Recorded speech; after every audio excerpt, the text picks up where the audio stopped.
राम कदमांनी उद्धव ठाकरेंवर गंभीर आरोप केलेले आहेत। दिशा सालियन कुटुंबाला न्याय देण्यात ठाकरे सरकार अपयशी ठरल्याचा आरोप करण्यात आलाय। पुरावे नष्ट करण्याचा प्रयत्न केल्याचा आरोप राम कदम यांनी केलाय। पुरावे नष्ट करून सीबीआयला तपासाला दिलेली आहेत। राम कदमांनी उद्धव ठाकरेंवर हा आरोप केलाय। ठाकरेंनी सरकारचा गैरवापर केल्याचा आरोपही करण्यात आलाय।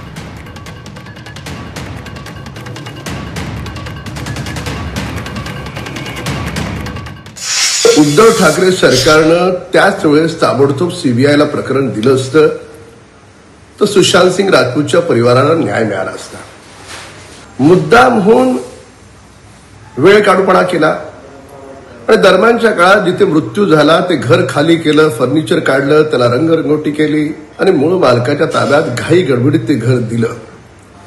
आता तुम्ही सगळे पुरावे नष्ट करा आणि मग ती केस सीबीआयला द्या। काय करणार सीबीआय? उद्धव ठाकरे सरकारनं त्या पोलिसांना देखील अडवलं, त्यांना चौकशी करू दिली नाही।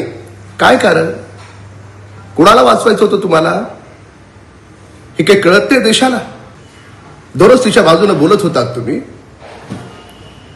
त्यामुळे सरकारचा गैरवापर करत सगळे पुरावे नष्ट करण्याचं दुर्दैवी काम उद्धव ठाकरे सरकारच्या कालखंडात झालं।